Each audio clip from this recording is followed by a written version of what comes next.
पश्चिमबंग सह आसाम रे जोर धरुछि निर्वाचन प्रचार। आज बीजेपी पई प्रचार करिवे प्रधानमंत्री नरेंद्र मोदी। पश्चिमबंग रे दुईटी एवं आसाम रे गोटिए रैली को प्रधानमंत्री संबोधन करिवार कार्यक्रम रहिछि। पश्चिमबंग रे निर्वाचन रैली को संबोधन करि सकछन। जल संकट से भरा जीवन इन लोगों ने पुरलिया को दिया है पलायन। इन लोगों ने पुरलिया के गरीबों को दिया है भेदभाव भरा शासन। इन लोगों ने पुरलिया की पहचान बनाई है देश के सबसे पिछड़े क्षेत्र के रूप में। ये लोग कैसे काम करते हैं इसका बहुत बड़ा उदाहरण है Purulia piped water supply project.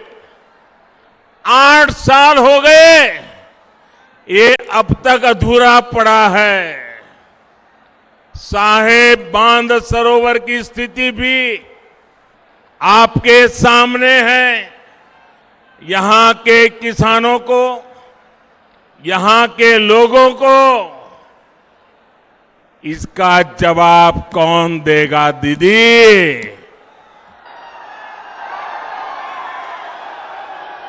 दीदी ये लोग आपसे जवाब मांग रहे हैं। जवाब मांग रहे हो कि नहीं मांग रहे हो? दीदी ने जवाब देना चाहिए कि नहीं देना चाहिए? दीदी ने अपना काम का हिसाब देना चाहिए कि नहीं देना चाहिए? अरे दीदी बोछोरेर पोर बोछोर धोरे एकटा सेतुओ तैरी करते पारलो ना तृणमूल। एखन बोलছে उन्नयनेर कथा। और इसलिए आज मैं पुरलिया के लोगों को, पूरे जगलमहल क्षेत्र के लोगों को विश्वास दिलाने के लिए आया हूं। बंगाल में भाजपा सरकार बनने के बाद आपकी इन दिक्कतों को प्राथमिकता के आधार पर दूर किया जाएगा। जब बंगाल में डबल इंजन की सरकार बनेगी, एक दिल्ली का इंजन और दूसरा बंगाल का इंजन, जब डबल इंजन की सरकार बनेगी तो यहां विकास भी होगा और आपका जीवन भी आसान बनेगा। यहां पुरलिया में तो टूरिज्म की भी इतनी संभावना है। यहां पर हैंडीक्राफ्ट का इतना बेहतरीन काम होता है। इन सभी को बढ़ावा दिया जाएगा। भाइयों और बहनों, इस क्षेत्र जैसा ही जल संकट देश के अन्य क्षेत्रों में भी रहा है।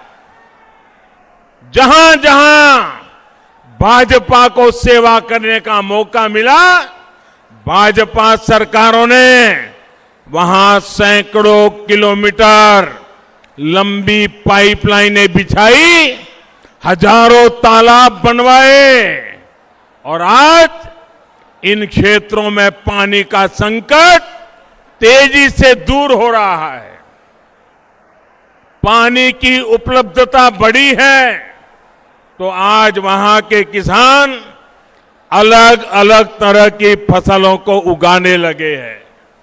अब यही काम बंगाल के उन सभी क्षेत्रों में भी किया जाएगा जहां पानी की दिक्कतें हैं।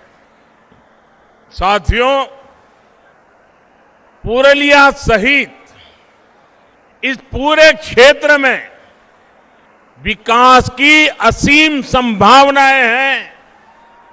इसके लिए इस क्षेत्र की कनेक्टिविटी को सुधारना बहुत जरूरी है। पश्चिम बंगाल के हर हिस्से को रेल सेवा से जोड़ना ये हमारी प्राथमिकता है। इस समय पश्चिम बंगाल के अलग अलग हिस्सों में करीब 50,000 करोड़ रुपए के प्रोजेक्ट के लिए स्वीकृति दे दी गई है।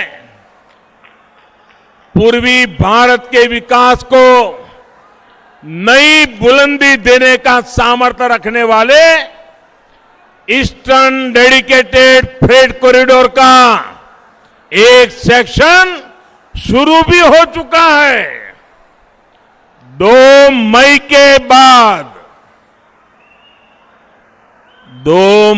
के बाद यहां जब भाजपा सरकार बनेगी तो पश्चिम बंगाल में जो डानकुनी तक का सेक्शन है उस पर भी तेजी से काम शुरू कर दिया जाएगा। पुरलिया भी इस कॉरिडोर से जुड़ेगा और यहां उद्योगों के लिए, रोजगार के लिए अनेक अवसर बनेंगे। रेल के अलावा रोड कनेक्टिविटी को भी सशक्त किया जा रहा है। इस वर्ष के केंद्र सरकार के बजट में पश्चिम बंगाल में हाईवे का सिस्टम मजबूत करने के लिए हजारों करोड़ रुपयों की भी विशेष व्यवस्था की गई है। साथियों, 2 मई के बाद जब यहां भाजपा सरकार बनेगी तो पुरलिया सहित इस पूरे क्षेत्र में ऐसी व्यवस्थाएं बनाई जाएगी ताकि लोगों को पलायन के लिए मजबूर न होना पड़े।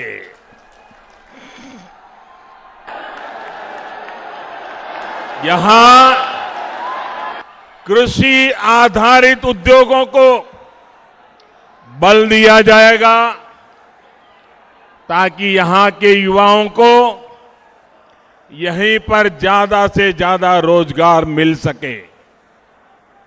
दलित, आदिवासी, पिछड़े इलाकों के हमारे युवा भी रोजगार के अवसरों से जुड़ सके, इसके लिए अनेक कौशल विकास पर और ज्यादा फोकस किया जाएगा।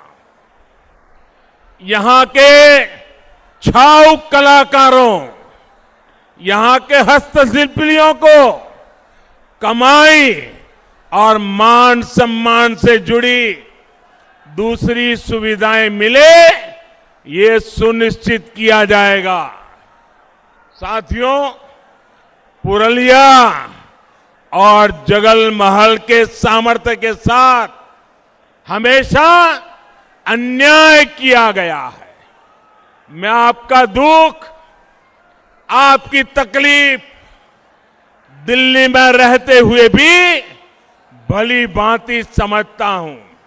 इसलिए इसे दूर करने का भरोसा आपको मैं दे रहा हूं।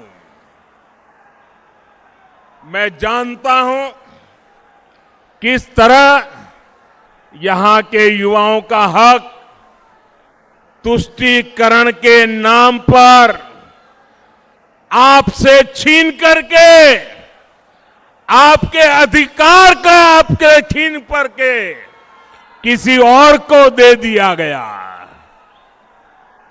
मैं जानता हूं कि इस तरह ओबीसी समुदाय से आने वाले मेरे अन्य भाई बहनों के साथ यहां पर विश्वासघात किया गया है। मां, माटी, मानुष की बात करने वाली दीदी को अगर दलितों, पिछड़ों, आदिवासियों, वनवासियों के प्रति ममता होती तो वो ऐसा कभी नहीं करती। यहां तो दीदी की निर्मम सरकार ने माओवादियों की एक नई नस्ल बना दी है, जो टीएमसी के माध्यम से गरीबों का पैसा लूटती है, गरीबों के हकों को लूटती है। पूरा बंगाल जानता है, कोयला माफिया, बालू माफिया, इन लोगों को किसका संरक्षण मिला। આપણે સીધા પ્રસારણ